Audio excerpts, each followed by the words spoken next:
Gobierno de México.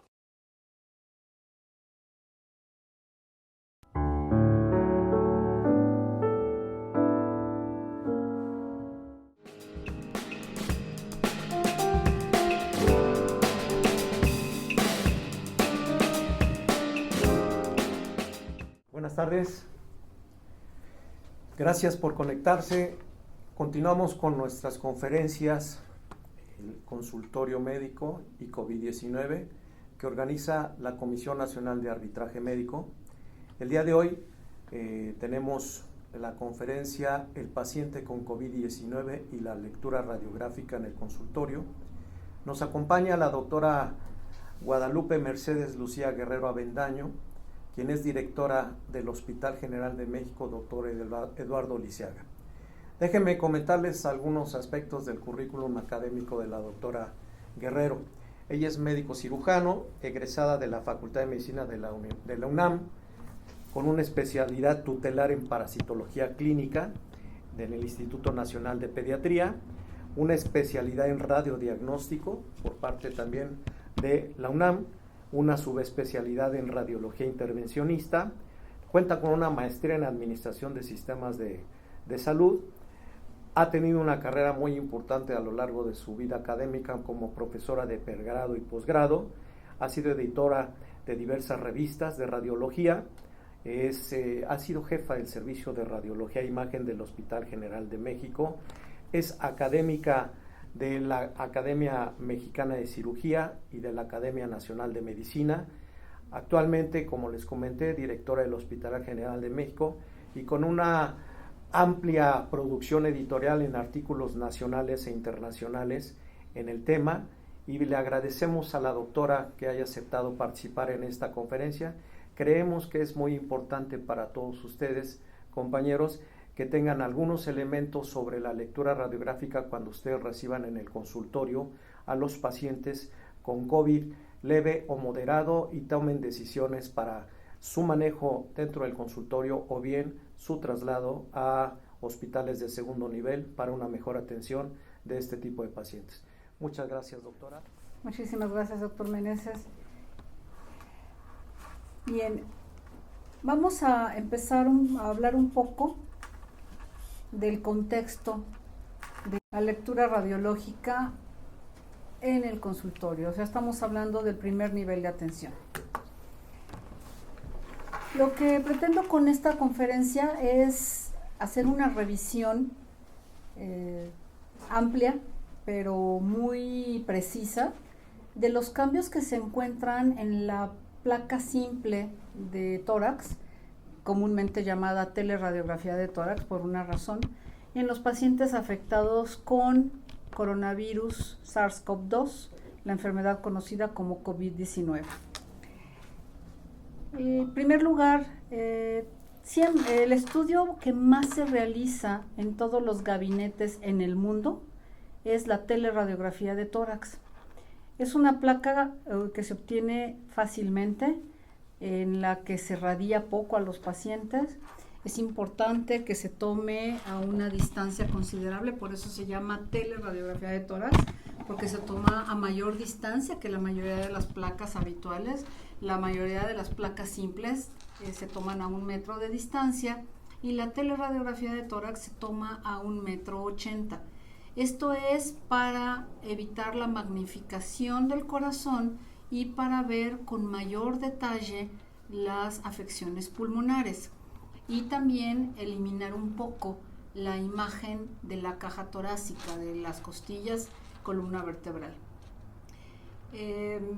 Este tele de tórax se ha tomado ha sido de las primeras placas que se toman y todavía hasta en la actualidad es de muchísima utilidad y nos da muchísima información, y en este caso en COVID-19 no es la excepción.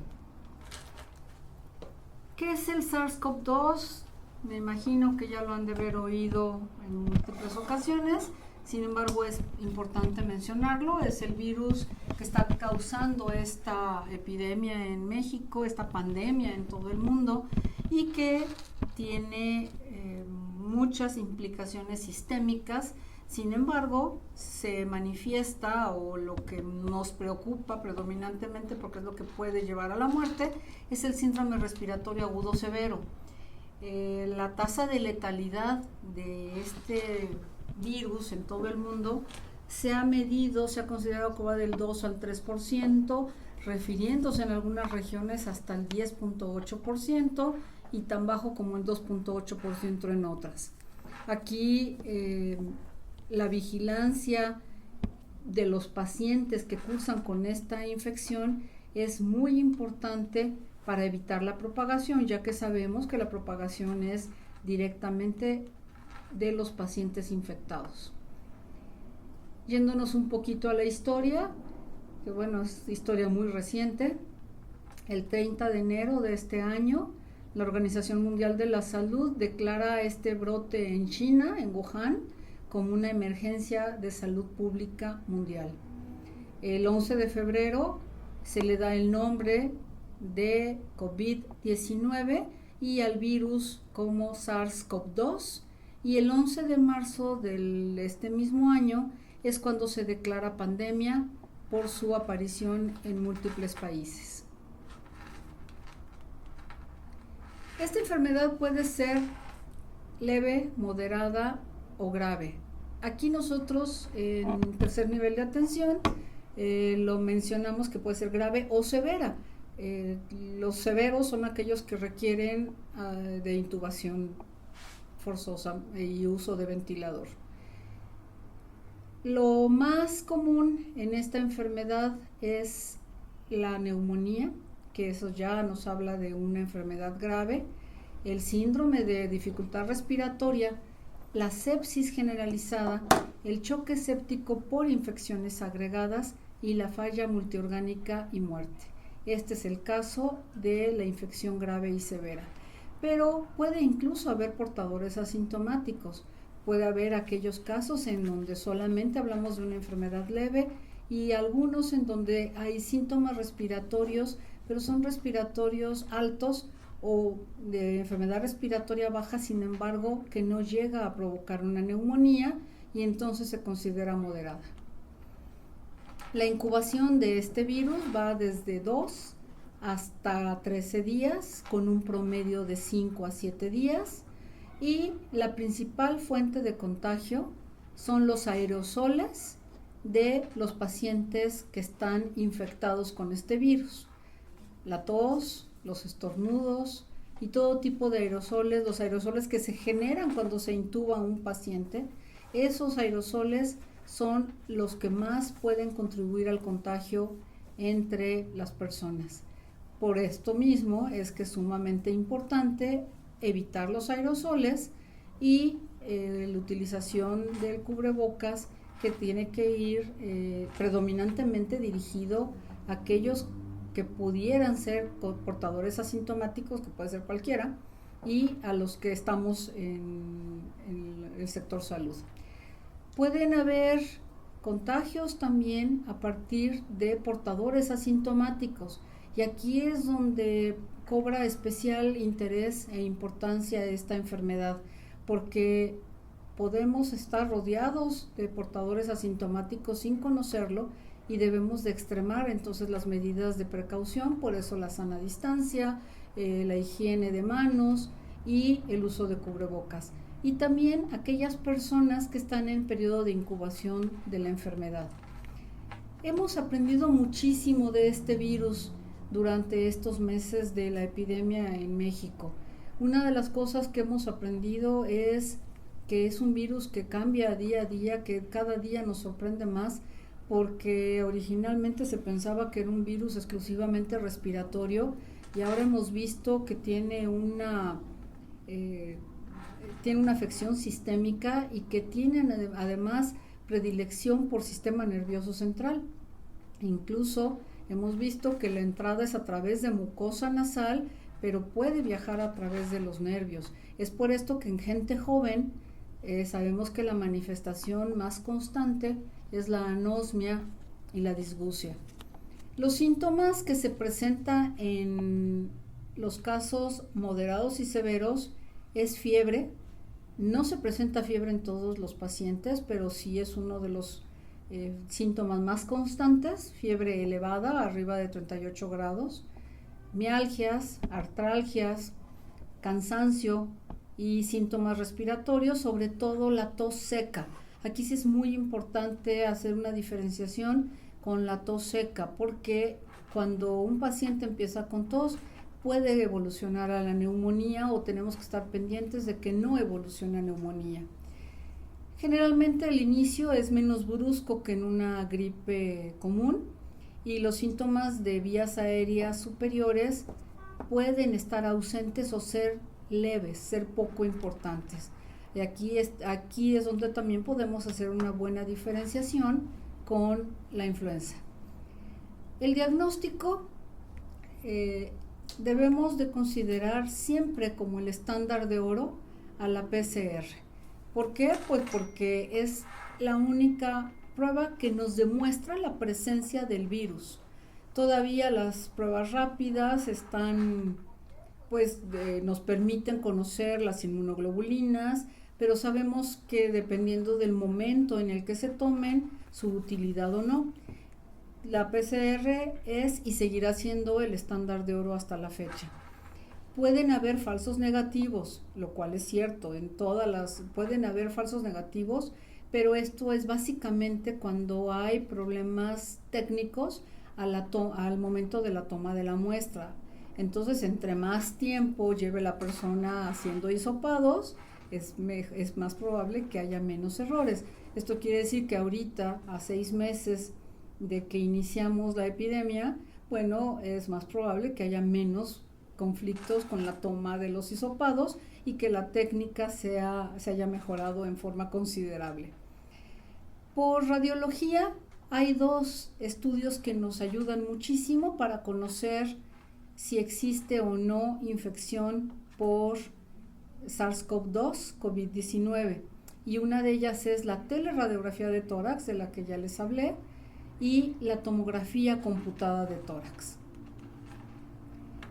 El tamizaje que se realiza por PCR se considera como la prueba de referencia para hacer el diagnóstico, pero ante la sospecha clínico-epidemiológica es importante y es vital importancia la evaluación radiológica, porque también sabemos que en algunos sitios el tiempo de realización de la PCR, el tiempo de respuesta puede ser largo. Entonces podemos también auxiliarnos con una teleradiografía de tórax o con una tomografía de tórax.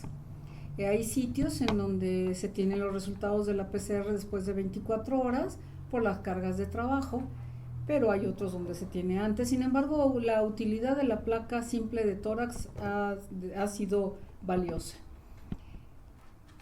En las etapas iniciales, cuando se estaba con los síntomas iniciales, incluso cuando está en el periodo asintomático, es de muy poca utilidad la teleradiografía de tórax y aún la tomografía de tórax. O sea, una tele de tórax negativa para COVID-19 o una teleradiografía o una tomografía de tórax negativa no quiere decir que no lo tenga, simplemente que no se ha instalado la neumonía, y no en todos los pacientes se instala neumonía.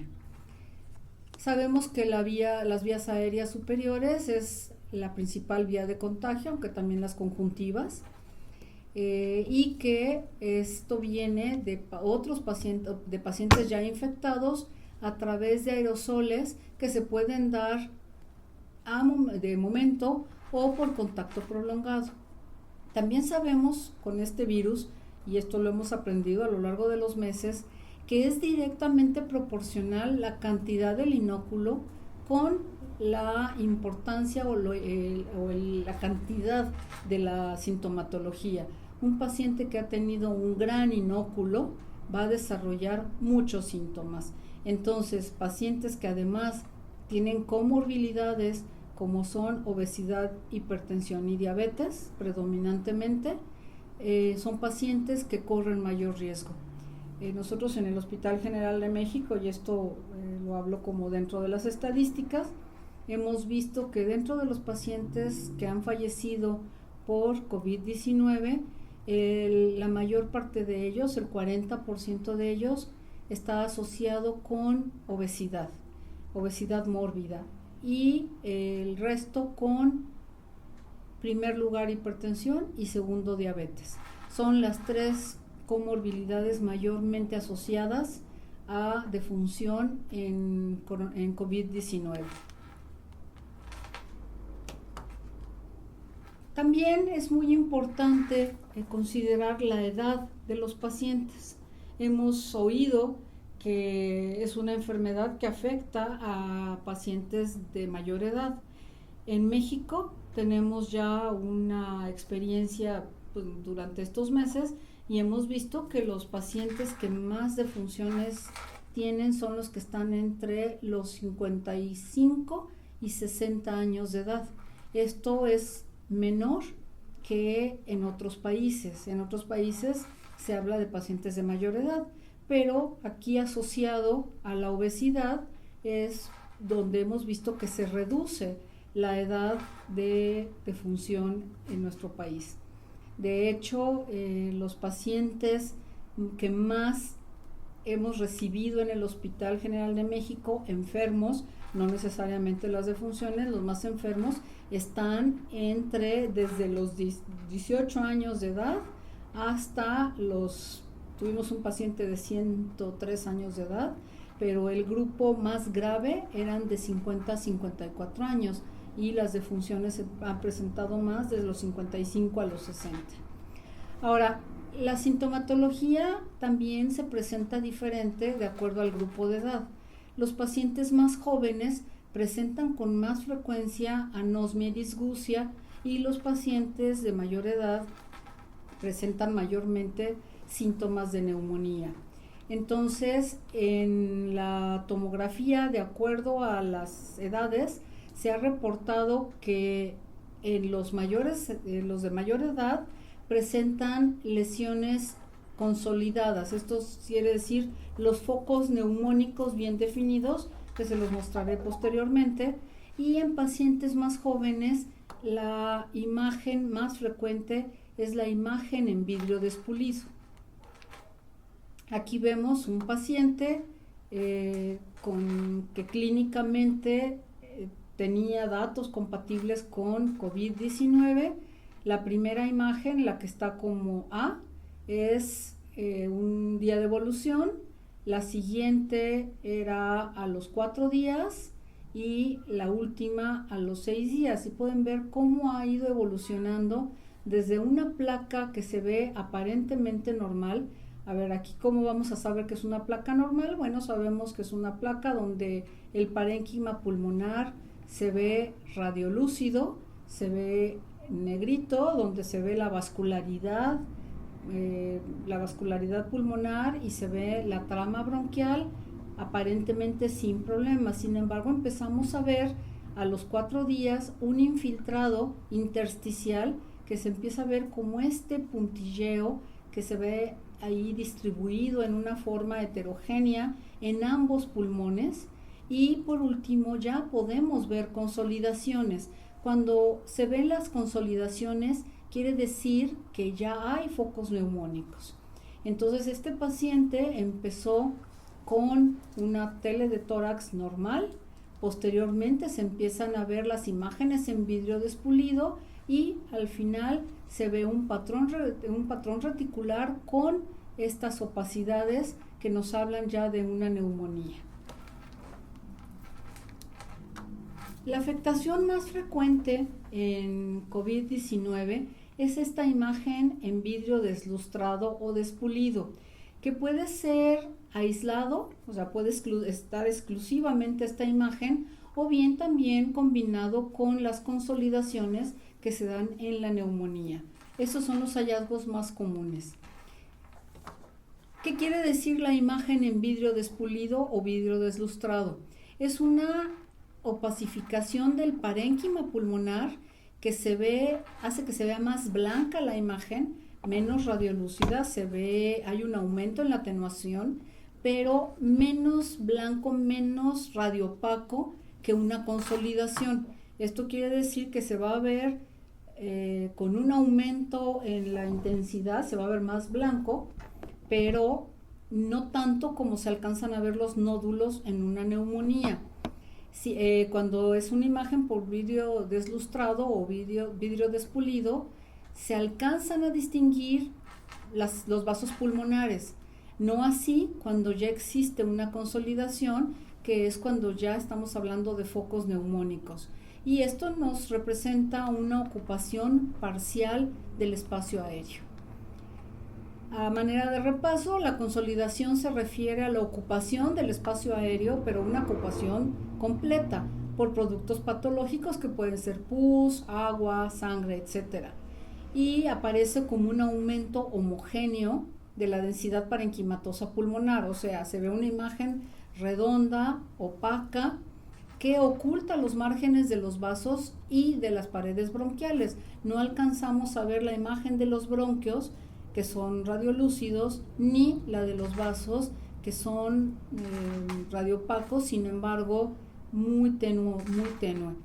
Cuando hay una consolidación, cuando hay un nódulo, cuando existe un nódulo por neumonía, nos oculta por completo los bronquios y los vasos.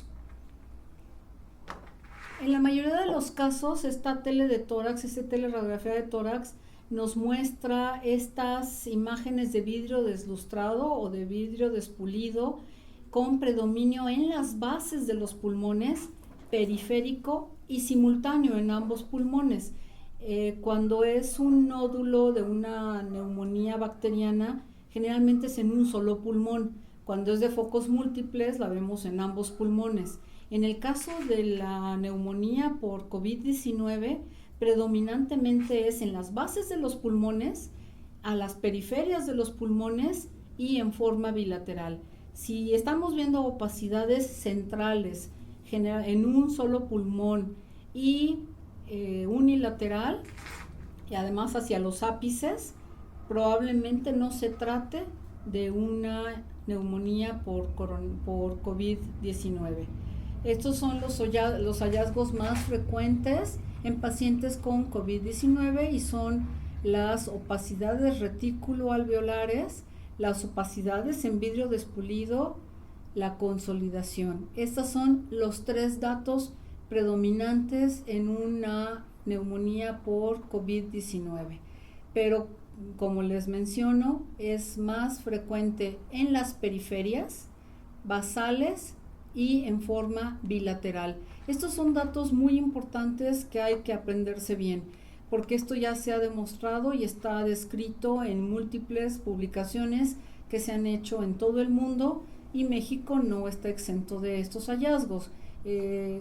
Vamos a publicar todos estos hallazgos que hemos hecho en conjunto con la CINSAE y todos los hospitales que estamos involucrados en el tratamiento de pacientes COVID-19, en donde vemos que la mayor parte de los pacientes han mostrado un involucro bilateral, una distribución periférica, con además estas imágenes tanto en vidrio despulido como en las consolidaciones. En algunos casos, no tan frecuentemente, alcanzamos a ver también derrame pleural, pero no es lo más habitual.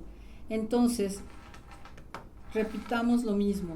Si es una distribución periférica, con imagen en vidrio despulido, con un patrón reticular fino, con engrosamiento de los vasos y el signo del halo reverso, quiere decir que estamos ante una neumonía por coronavirus, SARS-CoV-2, COVID-19. Si son imágenes centrales, con engrosamiento pleural, con derrame pleural y con linfadenopatías, lo más probable es que no estemos ante una neumonía provocada por SARS-CoV-2, COVID-19. Aquí tenemos algunos de estos hallazgos. Pueden ver ahí cómo se ve esa famosa imagen en vidrio despulido, que es una opacidad como en parches, periférica, más hacia las bases y en forma bilateral.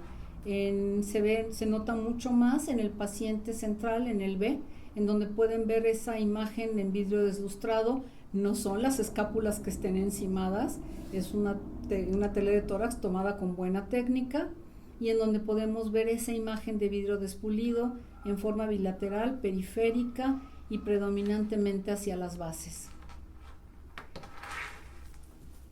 Como les mencioné en un principio, esta imagen en vidrio despulido se ve más frecuentemente en pacientes jóvenes. En los pacientes adultos, el hallazgo más frecuente son las consolidaciones. No es excluyente uno de otro. Pueden verse imágenes de opacidad en vidrio despulido y las consolidaciones, pero hemos visto que los pacientes más jóvenes muestran más el vidrio despulido y los pacientes mayores muestran más las consolidaciones o los nódulos basales, periféricos y bilaterales. También los hallazgos atípicos, los hallazgos diferentes, fueron mucho más frecuentes en pacientes de mayor edad. Entonces, se ha hecho una medición de la severidad radiológica y esto es muy interesante. Si sabemos que es una enfermedad sistémica que frecuentemente o con mayor predominio afecta ambos pulmones, tenemos que medir la aparición de las imágenes en vidrio despulido en ambos pulmones. La calificación o esta escala se va de 0 a 8 puntos y se utiliza calculando la afección de cada pulmón por separado y al final se suma. Entonces, se va a hacer de la manera siguiente. Vamos a dividir a los pulmones en 4 regiones. Es cada pulmón en 4 regiones. Si la afección, y cada pulmón se va a calificar obviamente de 0 a 4, porque cada uno puede ser 1 o 0. Entonces, si encontramos que hay opacidades en las 4 divisiones de cada uno de los pulmones, vamos a estar dando un punto por cada una de las regiones afectadas. Entonces, hacemos una división visual en 4 partes de cada pulmón. La mitad es el hilio pulmonar y cada cuadro supone el 25% del parénquima pulmonar de cada uno de los pulmones. Entonces, cada pulmón se puntúa de 0 a 4 según el porcentaje de extensión de las consolidaciones u de las opacidades en vidrio despulido.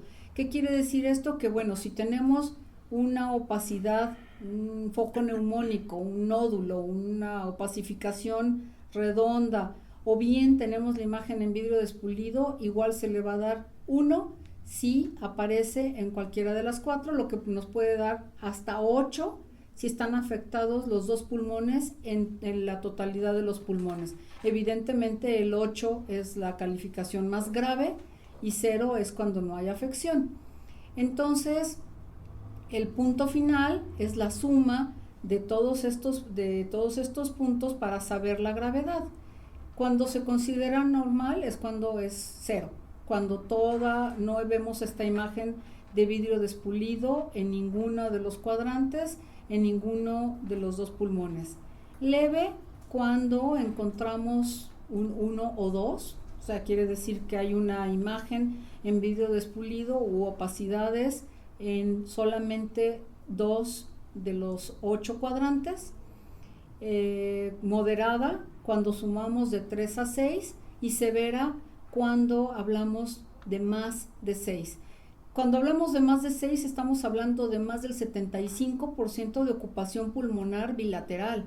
Entonces sí estamos hablando de una enfermedad muy complicada. 6, 7 u 8 nos está hablando de severidad en la afección pulmonar. Aquí vamos a ver ejemplos. Vemos en la placa que está sobre la izquierda, solamente hay un cuadrante afectado con una imagen reticular y en vidrio despulido. Es un solo punto y esto estamos hablando de una enfermedad leve. Pero vemos la imagen de la derecha en donde hay 4 cuadrantes del pulmón derecho que están afectados y 3 cuadrantes del pulmón izquierdo. Esto nos da un 7, lo cual habla de severidad. El único cuadrante que no está afectado en el pulmón izquierdo es el superior, el apical. Los otros 3 se ven afectados, entonces esto nos está hablando de una severidad importante. Ahora, es muy importante, y esto sí hay que recalcarlo, tiene que hacerse una correlación clínico-radiológica. ¿Por qué? Porque la imagen radiográfica siempre es posterior a la clínica. Para que un paciente llegue a tener un 7, un score de 6, 7 u 8, seguramente el paciente ya está intubado o está por ser intubado. O sea, la severidad radiológica es posterior a la clínica. Entonces no podemos basarnos o estar esperando a que radiológicamente, aparezca un score de 6, 7 u 8 para decidir la intubación o decidir enviar a nuestro paciente a un nivel de atención mayor. Si estamos en un primer nivel de atención, no dudemos, si estamos en un 3, de enviarlo a un segundo o tercer nivel de atención. Ahora, ¿cómo prevenimos dentro del personal de radiología la infección o el contagio de los pacientes con COVID-19 al personal? Pues con las mismas medidas que en todo el resto de los hospitales y en todo el resto de la población. Aquí es muy importante la distancia. En caso de la protección radiológica, incluimos también el tiempo de radiación y el blindaje con el que vamos a proteger a nuestros pacientes. El lavado de manos sigue siendo esencial. Ahora, hablemos un poco de tomografía computada. La tomografía, los equipos tomográficos actuales tienen ya una resolución inmejorable. De hecho, una tomografía de tórax simple de alta resolución nos puede dar muchísimos hallazgos.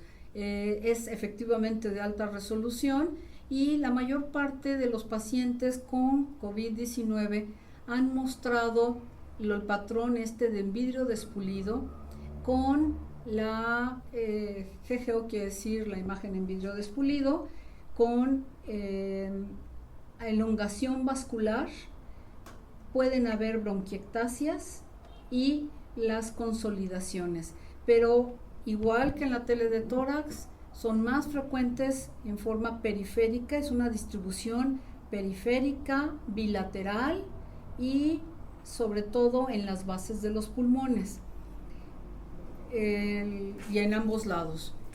Hemos visto que la distribución periférica se demuestra en el 87% de las tomografías de pacientes afectados con COVID-19. Involucro bilateral en el 82%. Fíjense, es bien importante este involucro bilateral que no se ve en otras neumonías. Y en la parte basal en el 54%. Entonces, bilateral, periférico y basal, es muy probable que estemos ante una infección, una neumonía por SARS-CoV-2, COVID-19. Y aquí podemos ver un ejemplo de ello. La imagen en concordancia entre un tele de tórax, que pueden ver cómo nos da muy claramente la imagen de vidrio despulido y las consolidaciones, y cómo vemos esta misma imagen en una tomografía. Otro caso en donde vemos esta concordancia, pero fíjense cómo la tele de tórax, la teleradiografía de tórax es muy, nos ayuda muchísimo a un adecuado diagnóstico. Las imágenes pueden ver cómo son prácticamente calcadas. Aquí vemos la famosa imagen en vidrio despulido, que en este caso es de predominio izquierdo. Las consolidaciones, esos nódulos, esos sitios de consolidación que son bilaterales, aunque hay también un predominio izquierdo, y es bilateral, aunque aquí hubo más afección en el lado izquierdo. Acá vemos otras imágenes en una tele de tórax, en donde no es una afección tan importante, pero siempre es basal, siempre es periférica y generalmente está involucrando a ambos pulmones. Otro paciente en donde vemos esta misma imagen en vidrio despulido, que es bilateral, que aquí se ve mucho más importante en la tomografía que en la placa simple. Esto es donde les comento que la alta resolución de los estudios tomográficos actuales nos permiten esta visión tan clara. Otras imágenes ya de un paciente mucho más severo, en donde vemos esa imagen en vidrio despulido, esas consolidaciones y esta imagen reticular que es muy importante, y esta la vamos viendo sobre todo cuando ya estamos hacia el final de la infección o cuando son mucho más severas. Empieza con la imagen en vidrio despulido, evoluciona a las consolidaciones y puede llegar a esta imagen reticular que ya nos habla de fibrosis. Es una neumonía intersticial y fibrosis. Estos puntos son muy importantes. La evolución radiográfica siempre es posterior a la clínica. No podemos dejar de hacer clínica. Los radiólogos podemos dar un diagnóstico muy preciso, pero siempre tenemos que estar basados en los datos clínicos. La clínica sigue siendo la mandatoria. La única prueba actualmente que nos permite con toda certeza saber que hay una infección por SARS-CoV-2 coronavirus COVID-19 es la PCR. Es la única que demuestra la presencia del virus. La placa simple de tórax muestra hallazgos importantes.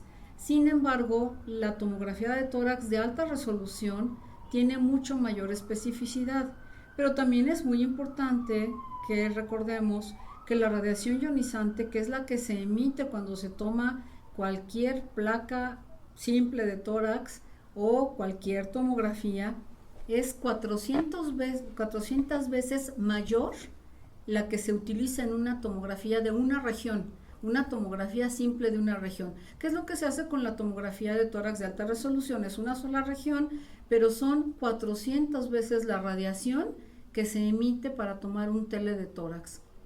Entonces, aquí es muy importante que consideremos si es necesario pedir la tomografía de tórax, basándonos en una clínica sugestiva de COVID-19, en una placa de tórax sugestiva de COVID-19, y si sabemos que nuestro paciente se está agravando, probablemente antes de tomar la decisión de llevarlo o no a un nivel de atención médica de superior, ya sea segundo o tercer nivel, sí que debemos de considerar si es importante tomar la tomografía, solicitar la tomografía o únicamente con un tele de tórax.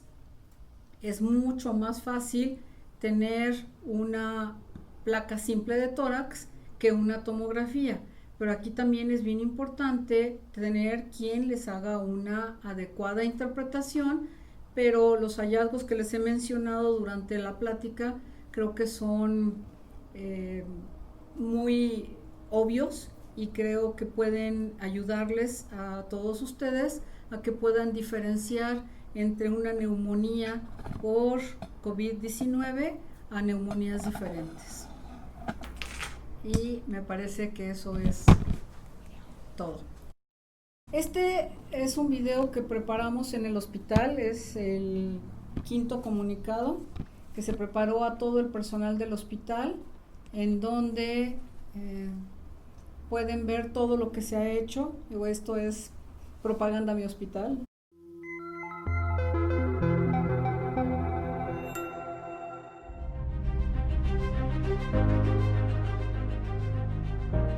El Hospital General de México, Dr. Eduardo Lisiaga, a lo largo de sus 115 años de vida, ha sido parte esencial en diversos hechos históricos, siempre preocupado por brindar atención en salud.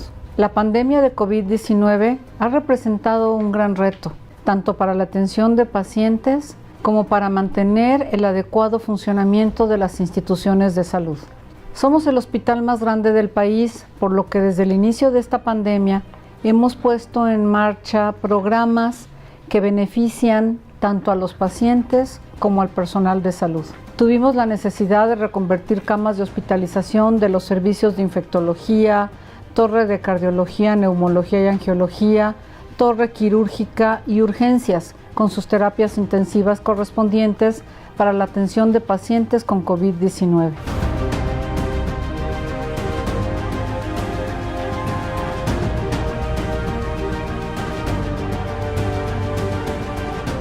Desde el 23 de marzo, día que se hospitalizó el primer paciente, hemos atendido un aproximado de 700 casos confirmados o con sospecha de COVID. Con ayuda de instituciones como el INR, INMEGEN, INDRE y Fundación Carlos Slim, ha sido posible que nuestros compañeros trabajadores con riesgo de contagio cuenten con un tamizaje frecuente en la detección oportuna del SARS-CoV-2. La seguridad de nuestros compañeros ha sido prioridad y es por ello que nos hemos asegurado de tener y distribuir todo el equipo de protección personal necesario para todos los servicios. El 11 de abril llegaron médicos del interior de la República para capacitación en áreas COVID. El Hospital General de México continúa con su encomienda de formación de recursos humanos para la salud, aún en medio de esta crisis. Se contrató personal médico y de ramas afín para la atención de pacientes COVID. Nuestra área de investigación sigue trabajando en protocolos que contribuirán a entender mejor esta enfermedad. Por otra parte, la sociedad en su conjunto, así como fundaciones y empresas, han expresado su solidaridad por medio de donaciones, las cuales han beneficiado a pacientes y personal de nuestra institución. Les estaremos eternamente agradecidos. Nada de esto sería posible sin el esfuerzo de todo nuestro personal. Sin duda alguna, son parte fundamental que mantienen en alto el nombre de esta gran institución.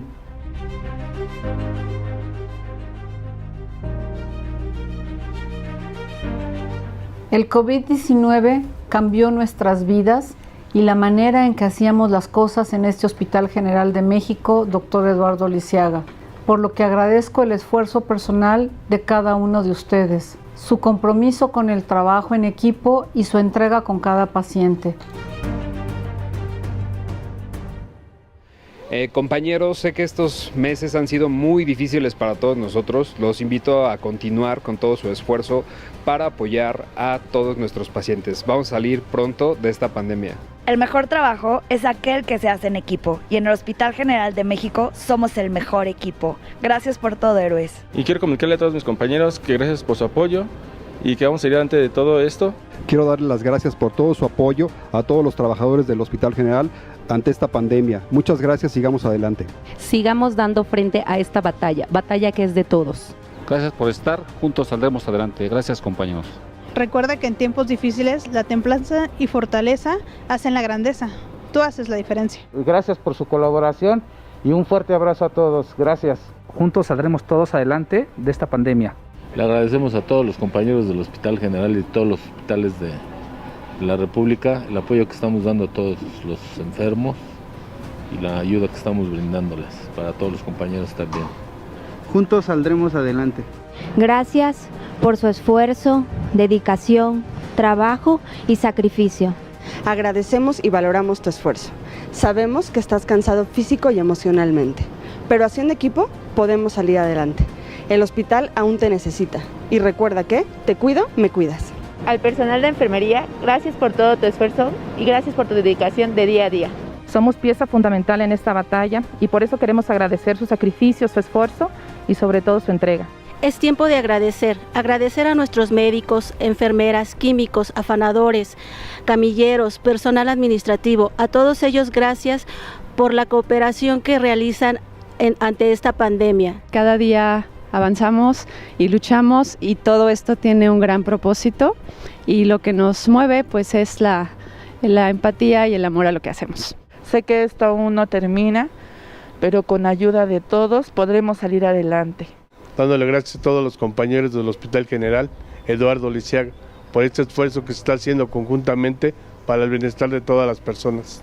Y yo sé que juntos saldremos adelante de esta crisis por el bien de todos nosotros. Deseo darles las gracias por todo el apoyo que han estado otorgando todos ustedes, a pesar del riesgo que constituye la atención del paciente infectado por COVID. No solo es un gremio, médicos, enfermeras, sino también afanadores, camillería, administrativos, que todos en conjunto tratamos de darle lo mejor a nuestros pacientes, a pesar de nuestras familias que nos esperan en casa. Quiero reiterarles que al igual que en otras situaciones difíciles y momentos complicados, juntos saldremos adelante. Muchas gracias. Gracias. Gracias. Gracias. Gracias. Gracias. Gracias por apoyarnos. Gracias de corazón. Gracias. Gracias. Gracias. A todos, muchas gracias por el apoyo, por su entrega y hasta luego. Aún falta camino por recorrer, pero seguiremos trabajando. Hospital General de México, Dr. Eduardo Liceaga.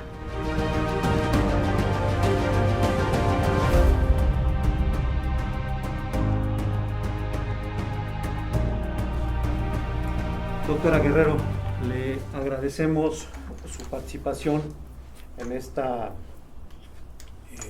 conferencia y quisiéramos preguntarle finalmente en una pregunta que nos están haciendo en el chat. Nos comenta y nos pregunta un compañero médico que él ha recibido pacientes COVID-19 que ha diagnosticado como leve y que le ha solicitado una teleradiografía de tórax, pero al recibirla no ha notado la imagen de vidrio despulido que usted comenta, y la interpretación que le manda el radiólogo va más orientada a una patología asociada con alguna neumonía focalizada.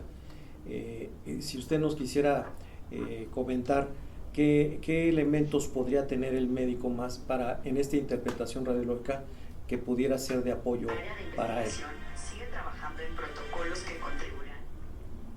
Seguimos nosotros, doctora. Bien, es muy importante, evidentemente quienes son los expertos en leer las radiografías son los radiólogos.